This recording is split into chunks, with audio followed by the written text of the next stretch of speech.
జీవితంలో ముందుకు వెళ్ళడానికి మనుషులు సంఘర్షిస్తారు. విజయం సాధించడానికి మహోన్నత కర్మలు చేయటానికి. అప్పుడప్పుడు జీవితంలో ఒంటరిగా ఉండిపోతారు. ఒక్కోసారి ఎంతో మంది మీ చుట్టూ ఉంటారు. వాళ్లతో ఎన్నో విధాల సంబంధాలు ఏర్పడతాయి. కానీ అప్పుడు జాగ్రత్తగా ఉండడం ఎంతో అవసరం. ఎందుకంటే ఈ సంబంధాలన్నీ నిజమైనవి కావు. మీరే చూడండి, మీరు జీవితంలో విజయం సాధించారంటే అప్పుడు మీ జీవితంలోకి ఎంతో మంది వస్తారు. కొత్త కొత్త సంబంధాలు ఏర్పడతాయి. కానీ ఓడిపోయినప్పుడు మాత్రం కొన్ని సంబంధాలు మాత్రమే మిగిలి ఉంటాయి.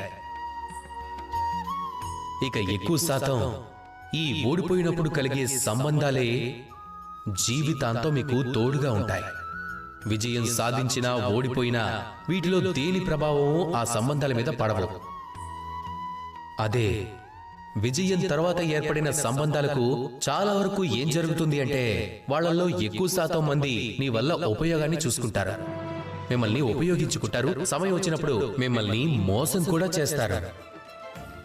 దీని అర్థం మీరు జీవితంలో కొత్త సంబంధాలని ఏర్పరచుకోకూడదని కాదు, తప్పకుండా ఏర్పరచుకోవాలి. కానీ ఆ వ్యక్తిని, వారి సంబంధాలని మీరు ఖచ్చితంగా తెలుసుకోగలగాలి. అది ప్రతి సమయంలోనూ చేయటం చాలా అవసరం. మీ జీవితంలో ఎన్ని సంబంధాలున్నా, మీతో కలిసి ఉన్నా, జీవితాంతం మీకు తోడుగా ఉన్నా వాళ్ళందరినీ జాగ్రత్తగా చూసుకోండి. వాళ్ళతో కలిసి ముందుకు సాగండి.